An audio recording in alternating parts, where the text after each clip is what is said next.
The battleground chosen will be Dragonshire. Method with the pick, as Monkeys will elect to take first pick.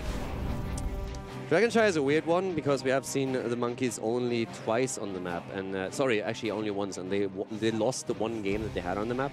They even banned Dragonshire twice. Method has a 4-1 track record here, so an 80% win rate. Pretty good from their perspective. It's a map that they feel comfortable on. It's a map with also heavy rotations, and you are very spread out. I'm not quite sure what I expect here from both teams during the draft, because they're still outside of Genji and Maiev that we've now seen for Marke. There's another question that I have. Do you address Junkrat? Yeah. 3 times in a row was played now by Crosby, and it feels that if there is a chance for the Monkeys to get Junkrat again, they'll do that. And we had a lot of displacement stuff where you have a stun coming in, grenade pops the target in, and then you have a kill opportunity. That worked a lot. I feel the one reason why it oftentimes didn't result in a kill was because you only could get to Diablo, and his hit point pool allowed him to survive through it. But Junkrat seems to be a hero that's really a staple in the draft pattern that we have for the Monkeys now. So is that something that you try and take away? We're going to find out.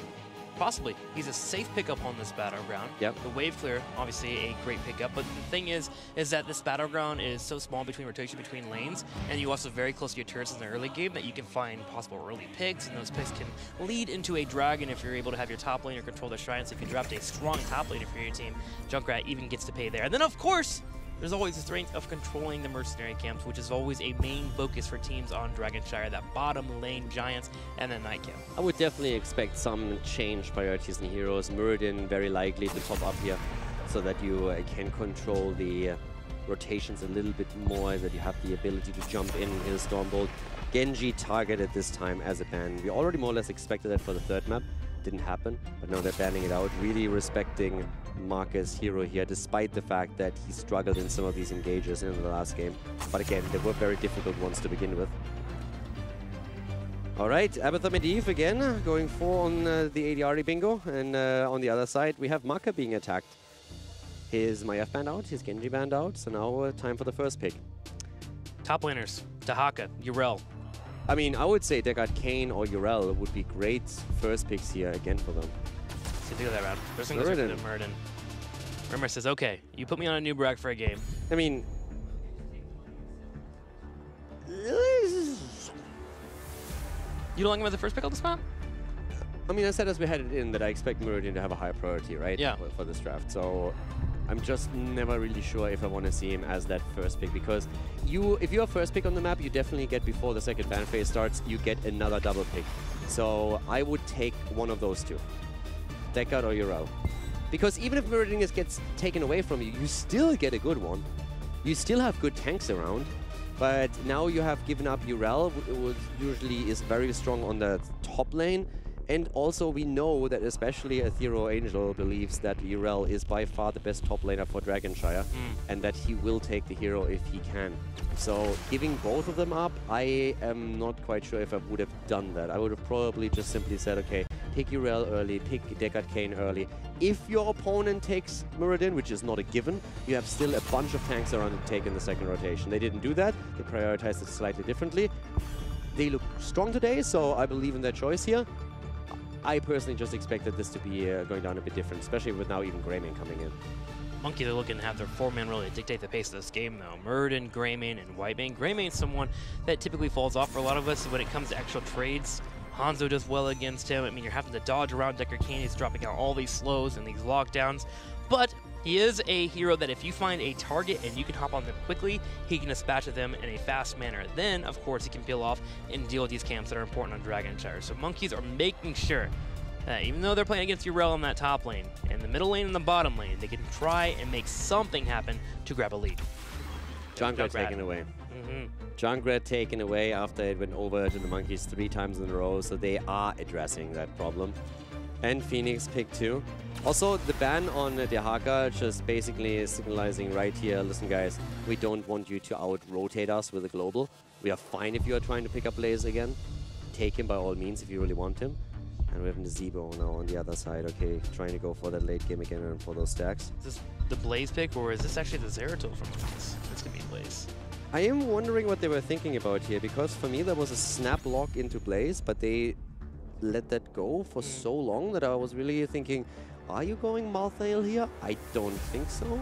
But at the same time, what is Method going to do for the main tank? Diablo is likely, and then Malthael would become an option. But of course, if that isn't picked, then you can still move out and flex into Johanna, for example, and then you don't get as much out of the pick, so yeah. Had this been reversed a little bit and have that 5th pick available for the Monkeys, I could have actually seen that Mount feel strong against Uro on the top lane.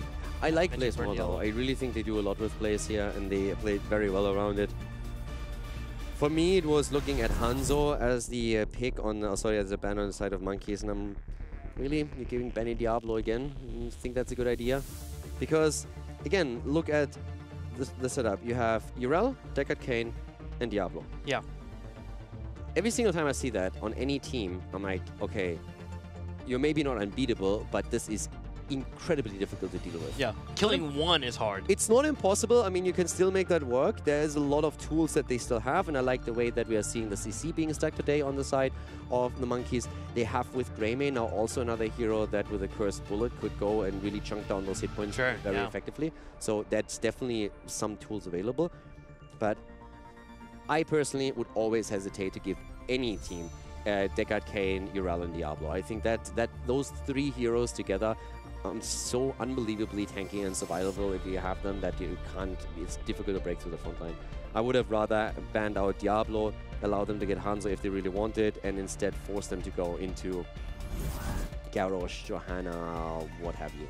I'm ready to see how much of an impact Nazeebo is going to have on this battleground. Yeah. When we first had Nazeebo play, gosh, back in 2017, he was actually pulled off on this map because typically you can get yourself to that late game, but also because you can soak between the middle and the bottom lane. Let's go ahead and move over to it. On the left side for the blue, Splendor on Whitemane, Alex Proji on Blaze, Crosby on Nazeebo, Make on Greymane, and Rimmer to play Murden. And to the right side of the map in Rat, starting to make a comeback into this series, ADRD on the Rat. Playing Junkrat here with Bad Benny again on Diablo. Shoe-in for him after Meridian was taken away. Nick on Phoenix, Athero on Yrel, and Curson on Deckard Cain. So from the start, we'll be keeping an eye on both Murden and Diablo. The tanks make the game, especially on Dragonshire. Rimmer, if he can peel off to the top and help out with picks on Yrel, something Monkeys would love to pull off. Speaking of a pick on Yrel, top lane already has a fight happening as Blaze moves in on top of Yrel. Yeah, but with the help of Greymane, but doesn't get much. As we heard from Athero several times, he thinks it's absolutely irrelevant who he faces on that lane. If he has that hero, he is going to do well. Already holding that down. Nick comes over and puts some damage on Make. The scroll connects as well. Here comes really Bad nice. Benny. Benny is in, and Method is coming out swinging here. Make very unlikely to make it out of this one. And there he goes down. But that was a close encounter, much closer than I thought it would be. Can they go for 2? Nah, Splinter should be able to get out of there. That fight did not go in the favor of the Monkeys. Yeah, losing Greymane, Method now. Just put some damage on this turret too. They're thankful for that. Method seems to have found a bit more of their rhythm after they got the victory now. Saying, okay guys, we got it. We are still in this. Have to win 3 in a row. We have to go for the reverse sweep, but we can definitely pull that off.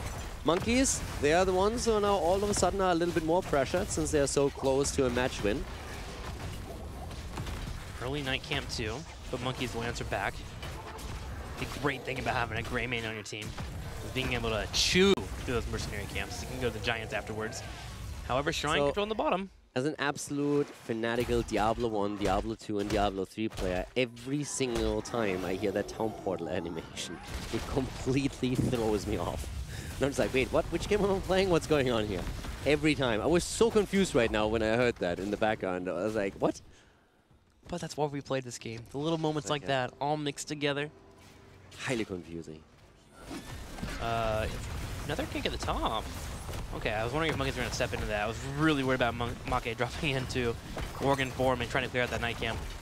Easy cleanup for Method. Gosh, this top lane is the main focus for Method, especially after that early game. Curson's even here to drop down a scroll. I mean, there's 4 heroes here, and they're trying to go again for a kill, and they set that up really well. Make gets away. Oh, no. Yes, maybe.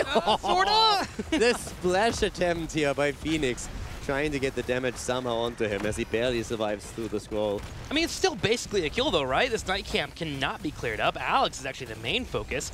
Thero goes in, wanting to knock him back. Nick working in the auto attacks the whole entire time this fort is falling. And at 3 minutes into the game, this fort is already being scratched down to half health. Yeah, I mean, they are really pushing with this, and they are doing very, very well. Again, that front line, beating that out, it's a challenge, to say the least.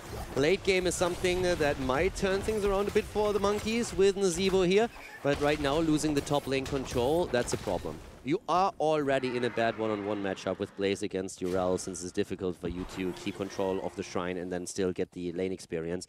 Urel is going to win there in the long run. And now you've just lost your fountain and you lost the wall. You don't really have a retreat point any longer. That fort is basically about to fall. So it's tricky. It gave Crosby a little bit of room at the bot lane, where he was in this one-on-one situation with ADRD, so he's trying to stack. But now White Mane falls, so that's kill number 2 for Method. Method is just running the show. Yeah, they are. And the show will keep going too. With that kill, damage on the top left, a couple members watching. Oh my gosh, Zebo was the next one to get picked off with ADRD and Bad Benny working together. I don't think so. I'm pretty sure that was a one-on-one kill. Wow. I think Bad Benny rotated down because he wanted to help, but I think he was too late. I think that was actually already Junkrat taking down the Zebo single-handedly. This is not going well. Not at all. I'm a little sad, Caldor.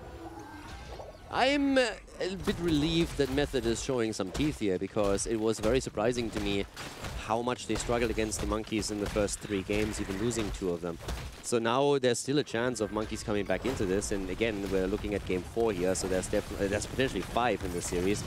But with the draft that we have on Method, I am happy that they are able to really play to its strengths, because, again, Diablo deck on any Urel, it's insane. You just can't give that over to an opponent. Might be able to make a play for this dragon here. Urel's trying to grab this top side. ADRD will slow down the bottom. Monkey's aware of that. Urel is in the top and multiple members in the middle, so they'll go ahead and grab both these shrines. The priorities in the last draft for Monkeys really confused me a little bit. Greymane taken in your second rotation on the 3 pick. It's just like, why?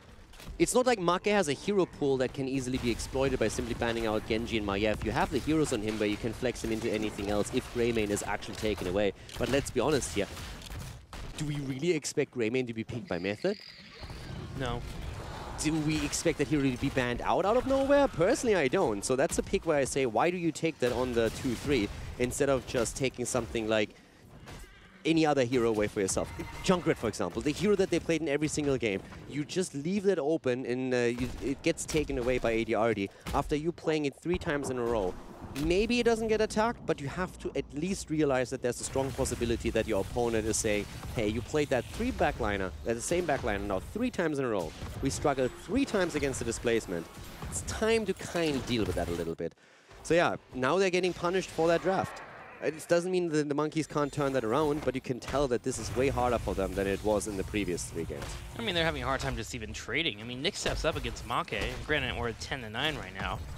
But all the assassins that are meta right now all have an escape, have an ability to get away from the fight, or at least trade out more damage than Greymane does. I mean, Greymane last year around this side was one of the strongest heroes that you could have, but he's having a difficult time, especially with him having this bad start. And Method runs with it. They grab a dragon, and they'll be looking to grab a second fort. Already starting to put some damage here in the middle, and they have the big push in the bottom coming in with Giants and Junkrat to back it up. Method's job is to keep that momentum up. They're so far ahead right now because they got the earlier level 10 and that gave them a lot of map control, which resulted in the Dragon Knight. But now that the Monkeys are also on level 10 abilities, they have a chance of coming back into this. Method's job is to not give them that opportunity. Ravenous Spirit comes out from Crosby. It chases down Bad Benny, but Curson's there for the heals. Bad Benny gets away after a Curse Bullet, and a full Ravenous Spirit connects with him. Yeah, Ravenous Spirit is another... Ravenous Spirit, I really like it. For me, it's a question, do you get enough out of it with this setup where there's so much displacement, but it's a little bit harder to get on a Zebo if he has a good position. Dragon Shrine in particular allows to go for really nice setups if you want to go for a good Ravenous Spirit. Yeah, Diablo goes in, they're going for Rama Ball. He was trying to hop away, but Diablo was still in reach as he went for the charge, and Ethereal is already wrapping around trying to cut off his path of retreat. A third win gives him a heal proc. Remember, actually wanted to turn this around. He jumps in and goes straight in for Bad Benny.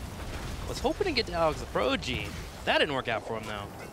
That was actually a smart play by Method. They hit in every single one of the 3 bushes that Muradin could go into, so no matter where he jumps, there's immediately someone who can take him down, or at least slow him for a little bit more. Again, it's Method's job to keep the level of pressure, and that's exactly what they're doing. 5 versus 4, invade your opponent's camp.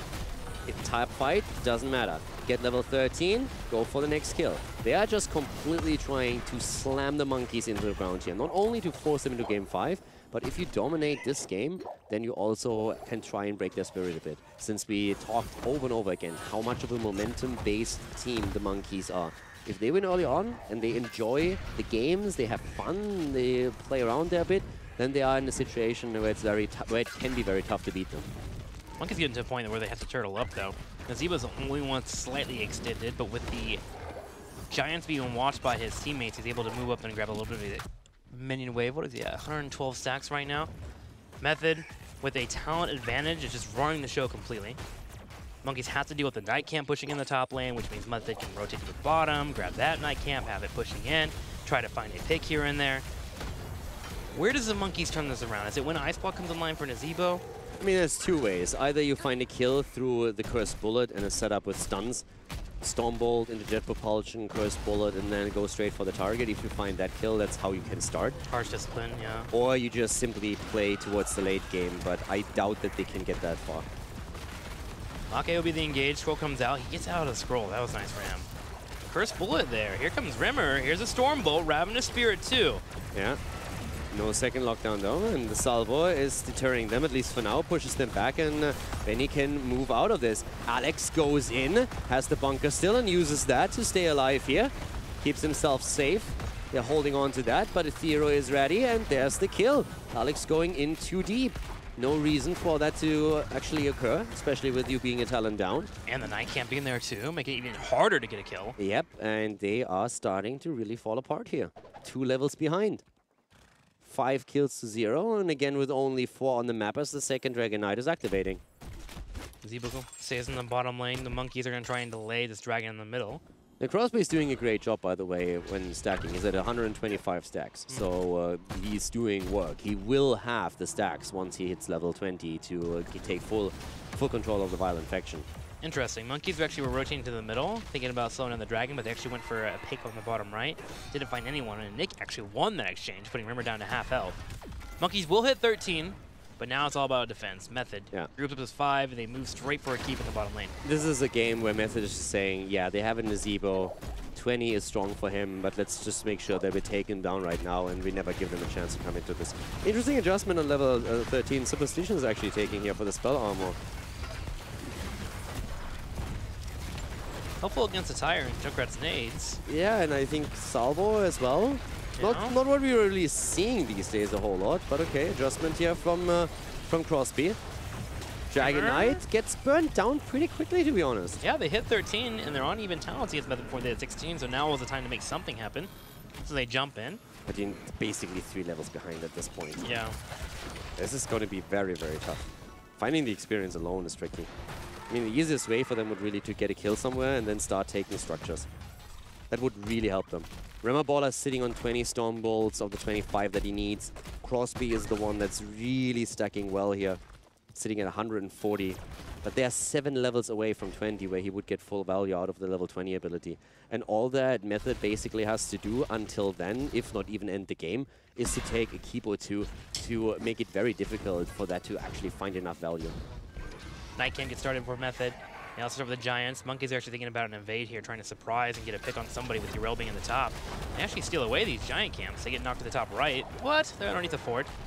They steal it away from their opponents, and Method will clear that up. No big issue for them. Miss out on the push in the bottom, but hey, better than losing members. It's just so tricky to fight into 16, but you're 2 levels behind. It's going to take you ages to soak all of that experience. Alex also caught? I guess that was Junkrat displacement. I haven't actually seen it. But yeah, I mean, yeah, it's 6 kills against 0. This is... Monkeys need something. But for them to actually make a comeback here, Method needs to screw up. And the control, the kills that you can find just center around CC plus damage. So Murden, Blaze setting something up for Nazebo and especially Greymane to get a kill here. And that's something that Method is just shutting down very effectively. Is it at a point where you say 16 and you go in? Just say this is it? Oh yeah. Our chance? On 16 you have to make the play. Just go. There is no way to survive until 20 if the game continues this way and you give up everything. I mean, this is another DK that's basically free that we're going to see now.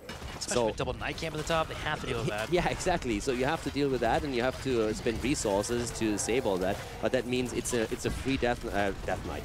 Dragon Knight, you wish. So it's going to be another Dragon Knight. You don't have level 16 to defend. It should be a keep.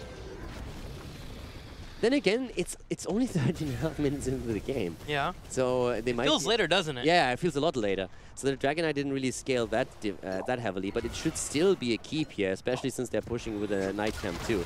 So this should be a keep. You should be able to hold on to your core, and then once you have 16, you need to make a play around that. I'm not try to use Curse Bullet on the Dragon Knight. They can't die. Did he? I think so. Nah. That's completely missed Diablo. Diablo may have been diving to the bottom left. Splendor is taking some grenade pressure on the back. He has to start backing up. Monkeys trying to deal with this. Okay, so they get the keep.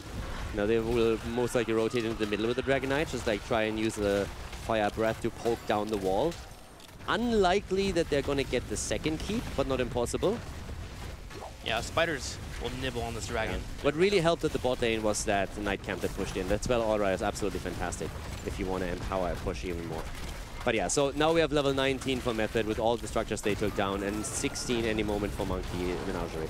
And that's when you have to make your play. There is no other way. You cannot hope to go to the Storm Talons with that, because one keep is down. If you're trying to wait that out for another 4 levels, then you are definitely going to end up in a spot where you have to face another Dragon Knight, potentially even 2. And I don't see that happening. If Method takes 2-3 keeps, then that's already about it. 16 is there, and they're going for it. They're looking for a kill, but Method knows it, of course. I mean, Method is just waiting for that. They know exactly what Monkeys are trying to do. Splendor had to pop in early. He just thought his teammates were about to get engaged upon with Yrel and then knockback. So there's a heroic down. Method just backs away wisely. And that's it. That's all the fight is, with no Aegis being available. Monkeys can't force the issue. They immediately rotate the Giants instead to the bottom right. Alex is here too. Whitemane and Murden are also flanking from the left. Maybe they can get a trap on Method, but knowing Method, they should play safe, especially with the grenades from ADRD. There it is. They will eventually have to take a bad fight. And with bad fight, I mean a fight against the Storm Talent, against like it being a talent down. There's no way they get this engaged. Oh wow, Thero jumps in. It's being a knockback. I mean, just look how they're getting ping-ponged here by Diablo and Yrel. Jet propulsion, here it is. Misses. They're trying, misses the stun though. The scroll comes through, forces the bunker. It's a trade-off in cooldowns. Lornado is being used, but bot lane is now pushing with 3 catapults. So still 16 minutes into the game. It's not going to end the game here, but it has to be dealt with. And the main story is 20. Yeah. It's about to get hit from Method, and it's right when Shrines activate. 20 seconds for that. They have a Night Camp pushing in the top 2. I mean, that's what I said like a minute ago. They have to fight into 20 at some point. If you can't force the 16 versus 16 fight that you're actually looking for, then you need to accept that you have to fight against the Storm Talon, because there is no other choice. What's the alternative? You give up the Dragon Knight this late, and then you still have to defend with 16 Talons against the Dragon Knight and level 20? That's not happening. Yeah, no way. Good luck with that. Especially when you look at the kill, 6-0. Method has just controlled this map way too much for Monkeys. That early game was amazing for Method. The push that they had set up at the top lane with, I think it was a 3-man, 4-man, plus the Night Camp. Then the pressure at the bot lane, the one-on-one kill that AD already got against Crosby. All of that just set the... It just set the entire science here for a victory for Method. And here's a chance for Monkeys to maybe take a fight. It's a bad one for them, but it's the one that they get. They're down a Storm Talon. They're trying to make a play here, but the seal comes through. Lornado dodged by the bunker, but here comes the Lightning Breath. Splendor pops the old Scarlet Aegis is being used, but Yrel just jumps in. That's the end of Whitemane. That's the end of a Blaze. Everybody just gets burned down here. Quad kill, only Murden surviving. And that's, of course, the end of game number 4. Method bringing it back. A solid early game. They hold the pace for the entire match. Grab a big wipe at the end with a 3-level lead. 4-level lead, actually, where they got the experience on those kills. And now they'll be rewarded with a core Rimmer tries to put a little bit of damage on the core, but forgets that all 3 keeps being up, can't do it, and that's going to be it. Method has tied up this series, and they're looking to finish the reverse sweep as we go into game number 5. Yeah. Bad draft. It's like Hard draft, hard start. It's a good map for Method. That's the first one. It's a map that they're very comfortable on. Then you have a map or a draft that just simply doesn't work. I don't mind necessarily picks that they took. It's just the picks that they gave to Method uncontested. You can't prioritize a Grey main that highly and just give your opponent a Diablo deck Arcane and Urala in the first 3 picks. That's just a no-go. Especially when you have so many assassins that just excel and you can pick them up in the early. They had Hanzo available, they could have taken Phoenix if they really wanted to. Crosby could play both those characters if you really wanted to. Maybe move into a Gul'dan. Elysium, you have a horrifying late game fighting. Just the Grey main, a little wonky for them here on this map. Yeah, for me, it's really that Triumvirate, and then you have Diablo. Like, Diablo was even picked on the last one. They didn't pick that away. I could have seen that from a baller. The Muradin first pick, I love Muradin, and I think he's fantastic on Dragonshire. But given the bans that we've seen, I don't think you can go to a Muradin first pick. Not against this team. I mean, we've seen Menagerie first pick, don't get me wrong. We've seen it also on this map, but it depends a lot on, A, who do you play against? Like, which team, what heroes do they excel with? What heroes do they struggle against? What were the bans? So that's part of that story. And with what we've seen banned out here and what happened, I don't think you can really justify that Muradin pick if you follow that up with Grey main, White main. Yeah. So, yeah. This one... I mean, we have a series. We have like it's a 2-2, and now we're having monkeys with a situation where they can take a break and decide, okay, what do they want to do? Do they want to have first pick? Do they want to have the map choice? And then it's a question of, can they pull that off? Can they actually get a win here against Method? Yep. Or is Method getting out of this series bruised but still victorious? Well, we'll be right back with game number 5 and see if Method continue heating up or if the steam is all gone for the monkeys. We'll be right back.